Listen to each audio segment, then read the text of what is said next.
आज बहुजन समाज पार्टी का गढ़ बनने जा रहा है। कांग्रेस को और बीजेपी को चोटी से लेके और एड़ी तक अगर पसीना ना दिवा दूं, 5 लाख नौजवान बेरोजगार है लोकसभा में।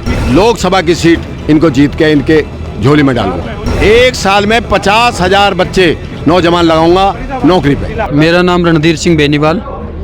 हम लोग 3 राज्य देखने का काम कर रहे हैं, हरियाणा, चंडीगढ़, पंजाब। जो अभी 10 दिन की जो है रैली आपके निकलने वाली है, इसके बारे में एक बार विस्तार से बताएं। 10 दिन की रैली का खाका हमारे प्रदेश अध्यक्ष जी श्री राजवीर सिंह सोरकी जी ने बता दिया आपको, और वो बना चुके।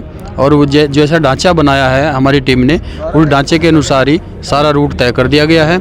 और हम 10 की 10 लोकसभा में 90 विधानसभा टच करने का काम करेंगे। और निश्चित तौर पर ये एक ऐतिहासिक यात्रा होगी।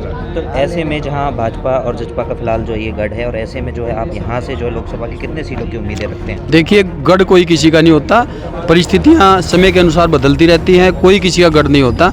आज कल किसी का गढ़ था, आज बहुजन समाज पार्टी का गढ़ बनने जा रहा है। जिस तरीके से अभी आप लोग जो है ईवीएम की बात उठाते हैं, ईवीएम के खिलाफत आप नजर करते हैं, तो ऐसे में ईवीएम से यदि चुनाव होता है तो आपका क्या कदम रहेगा? 200% बिल्कुल हम ईवीएम के खिलाफ हैं। ईवीएम से चुनाव होते हैं तो निश्चित तौर पर फर्क तो पड़ता ही है, लेकिन हम उसके लिए भी संघर्ष है। संघर्ष में जीवन बीतने का काम होता है, देखो कस्बी पार्टियों का। और हम लोग उस लड़ाई को लड़ने का काम करेंगे पुरजोर तरीके से। और ईवीएम से भी हम लोग चुनाव कहीं ना कहीं हम लोग अपने टक्कर से चुनाव जीतने का काम करेंगे, उसमें कोई दो राय नहीं है। ठाकुर साहब, एक नई नियुक्ति आपकी हुई है, प्रभारी बनाया गया है, कहीं ना कहीं दावेदारी आपकी पेश की गई है, क्या कहूँगी? ऐसा है, सबसे पहले तो मैं मेरी बड़ी बहन मायावती का धन्यवाद करता हूँ। मेरे भाई आकाश आनंद जी का धन्यवाद करता हूँ। हमारे बेनीवाल साहब जो हरियाणा और पंजाब 3 प्रदेश देख रहे हैं, मैं इनका धन्यवाद करता हूँ। प्रदेश अध्यक्ष का धन्यवाद करता हूँ। मनोज चौधरी का धन्यवाद करता हूँ कि इन्होंने मेरे पे जो विश्वास दिया है मुझे, मैं इसको पूरा उतारूंगा और लोकसभा की सीट इनको जीत के इनके झोली में डालूंगा।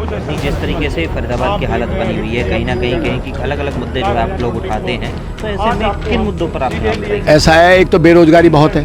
पिछले दिनों मैंने लिस्ट निकलवाई है, 5 लाख नौजवान बेरोजगार है लोकसभा में, 9 विधानसभा में। तो मैं उनको 1 साल में प्राइवेट सेक्टर में, अगर भगवान ने और जनता भी भगवान का रूप है, इनने मुझे मौका दिया, 1 साल में 50,000 बच्चे नौजवान लगाऊंगा नौकरी पे।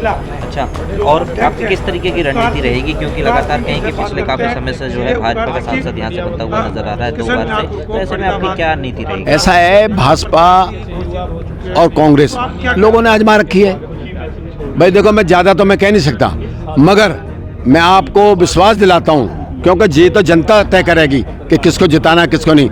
मगर इन कांग्रेस को और बीजेपी को चोटी से लेके और एड़ी तक अगर पसीना ना दिवा दूं, तो आप मेरे से पकड़ लेना।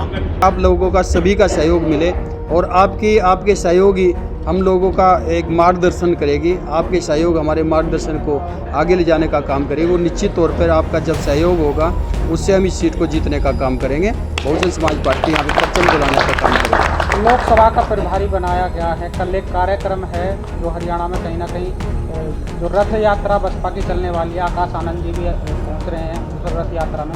तो कहाँ से वो रथ यात्रा निकलेगी, क्या उसके पड़ाव रहेंगे, किस विधानसभा में जाएगी? रथ यात्रा का जो हमारा पड़ाव है वो पलवल से स्टार्ट होगा, बगोला से स्टार्ट होकर के वो छाया सा जाएगा, और छाया से मचघर जाएगा, मचघर से होता हुआ चंदावली, और चंदावली से ये पटेल चौक, और पटेल चौक से होता हुआ ये बड़खल से पटेल चौक, और फिर भगत सिंह चौक, और आगे फिर एक पॉइंट आपने बताया था धौज गांव में समापन होगा उसका शाम को। कितनी विधानसभा इसमें कवर कर 9 की 9 विधानसभा कवर होंगी इसमें। प्रधान जी, आपने कहा कि प्रत्याशी के रूप में आप किशन ठाकुर को देखें फरीदाबाद लोकसभा क्षेत्र से बसपा के। प्रमुख मुद्दे क्या होंगे, किन मुद्दों को लेकर आप जनता के बीच जाएंगे? आप यात्रा भी निकाल रहे हैं, उसमें क्या बातें रखेंगे जनता के बीच? देखो, निश्चित तौर पे बहुत सारे मुद्दे हैं। एक मुद्दा हो तो गिनाए, और गिनाने की बात यह है, सभी लोगों को, एक छोटे बच्चे से लेकर के बड़े बूढ़े तक के, एक गरीब से लेकर के अमीर तक के, हर व्यक्ति परेशान है। सभी लोगों को मुद्दों का पता है। महिलाएं परेशान हैं, किसान परेशान हैं, बेरोजगार जो हमारे नौजवान हैं वो परेशान हैं। हर तरह की प्रदेश में क्या पूरे देश में वैसे तराई मची हुई है। और निश्चित तौर पर जिस तरह के हरियाणा में और पंजाब के लोगों के ऊपर किसानों के ऊपर अत्याचार हुए हैं, आज धरने पे बैठे हैं, उनकी सुनवाई नहीं है। सरकार को चाहिए उनकी सुनवाई करे, उनकी बात तो सुने कम से कम। उनके ऊपर फैसला ना लेना ये तो बाद की बात है, लेकिन कम से कम उनकी सुनवाई करके उनकी बात को, उनकी अर्जी लेने का काम करे। तो एक हिटलर शाही रवैया चल रहा है सरकार का, उनकी बात सुनने को तैयार नहीं है। जब कहीं कोई राजा किसी की प्रजा की बात सुनने को तैयार नहीं है तो फैसले की उम्मीद नहीं की जा सकती। बस इस यात्रा से क्या आप लोगों को ये संदेश देने की कोशिश कर रहे हैं, कैसे कारगर साबित होती हुई नजर आएगी ये यात्रा? हम अपनी यात्रा से अपना एक संदेश, भाईचारा का संदेश पैदा करेंगे और ये सर्वे समाज के लोगों में, सर्वे समाज के हितों में हम अपनी बात रखने का काम करेंगे, जनता में जाने का काम करेंगे, जनता में अपनी बात को रखने का काम करेंगे। जो हमारे मुद्दे हैं उन मुद्दों पे बात करेंगे, जो लोगों के समस्याएं हैं उन समस्याओं को उठाने का काम करेंगे। अब यात्रा के माध्यम से हम 10 दिन में 10 की 10 लोकसभा में जाने का काम करेंगे। लोकसभा की यहाँ की बात करें तो फैजाबाद से लोकसभा चेहरा आपका किशन ठाकुर जी है, लगातार मुद्दे उठाते हुए नजर आते हैं, तो तमाम मुद्दे उठाते हैं, क्या कहेंगे इनके लिए? क्या यही एक चेहरा आपकी पार्टी से बनकर आप दिखाई देगा? देखो, किशन सिंह ठाकुर में वो सब क्वालिटीज़ हैं जो बच्चे, बूढ़े, जवान सबको पसंद हैं। जब ये बच्चे के साथ बैठ जाते हैं तो बच्चों में हिल मिल जाते हैं, जब दीवान के साथ बैठ जाते हैं जवान के साथ सब इनके तार जुड़ जाते हैं, जब बूढ़े के साथ बैठते हैं उसी तरह गंभीरता इनमें आ जाती है। तो निश्चित तौर पर जिस फील्ड में जाते हैं, जैसे क्षेत्र में जाते हैं, जिस जगह बैठते हैं, जिस पटल में बैठते हैं, उसी तरह की ये बात उसमें ढलने का काम करते हैं। इसलिए किशन ठाकुर पे हमें पूरी उम्मीद है कि यह लोकसभा की सीट जीत करके बहुजन समाज पार्टी की झोली में डालेंगे। लोकसभा का चुनाव नजदीक है, हरियाणा के अंदर बसपा पार्टी किस पार्टी से गठबंधन करेगी या अकेले चुनाव लड़ेगी?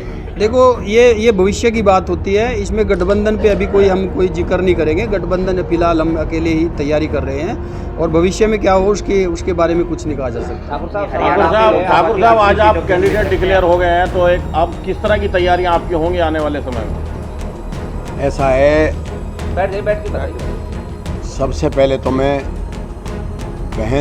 बड़ी बहन मायावती जी को धन्यवाद देता हूँ और आकाश आनंद जी को कि उन्होंने मेरे पे विश्वास किया है। और मेरे बड़े भाई जो मुख्य प्रभारी हैं पंजाब के, हरियाणा के, बेनीवाल जी प्रदेश अध्यक्ष हैं और वो रास्ते में आ रहे हैं, इन्होंने मुझ पर विश्वास किया है। मैं हमारे मनोज चौधरी जी हैं, ज़िले के फरीदाबाद के सरदार उपकार सिंह जी हैं, पलवल ज़िले से अध्यक्ष हैं, और सभी, मैं सबका जो एक रीढ़ की हड्डी हैं बसपा की, सबका यहाँ पहुँचने पे धन्यवाद करता हूँ। और प्रेस का भी हरियाणा प्रदेश में और देश की राजनीति में बहुत बड़ा अहम रोल, आपका भी मैं हाथ जोड़ के धन्यवाद करता हूँ। ठाकुर साहब एक सवाल है। मेरा प्रश्न आपसे है, आप हरियाणा में उस जगह मतदार में खड़े हुए हैं जहां पर सत्ताधारी है भाजपा और उसके साथ पैसे और प्रचार और प्रसार करने में कांग्रेस का कोई जवाब है। आपकी पार्टी कहीं कहीं प्रचार और प्रसार करने में नाकाम सिद्ध होती है, तो कैसे इनके बीच में आप अपनी सीट हासिल कर पाएंगे? देखो, जब हमने उत्तर प्रदेश में अपनी सरकार बनाई शुरू में 1995 में, हम 2007 तक की सरकारें के बारे में आपको बता रहे हैं कि हमारी सरकार में, हमारी बात उस टाइम पे 1995 में जो हमारी सरकार बनी उत्तर प्रदेश में, उस टाइम पे मीडिया में हमारी बात कहीं नहीं आती थी। कोई अखबार हमारा एक अक्षर नहीं लिखता था, एक शब्द नहीं।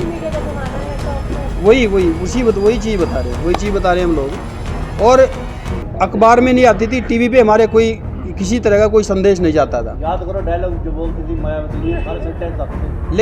लेकिन हम लोगों ने घर घर जाके अपने शब्दों से प्रचार किए हैं और वो प्रचार जितने लोगों में ज़्यादा गया है उतने लोगों के वो प्रचार हुआ। और प्रचार के माध्यम से उन दुआओं से उन गरीबों की पार्टी, उन गरीबों की सरकार बनने का काम हुआ उत्तर प्रदेश में। केवल एक मुंह के प्रचार से, शब्दों से हुआ। और सिस्टम जो बनाया गया है आज के टाइम में सोशल मीडिया में हमारे जो कार्यकर्ता हैं वो कम नहीं है। सोशल मीडिया पर हमारा पूरा प्रचार चल रहा है और निश्चित तौर पर हम जनता के बीच में आपका भी सहारा ले रहे हैं, मीडिया का भी सहारा लेने का काम कर रहे हैं। आपके सहारे की भी ज़रूरत है, बिना आपके हमारी सरकार शायद नहीं बन सकती, ना ही हमें कोई मुकाम हासिल हो सकता।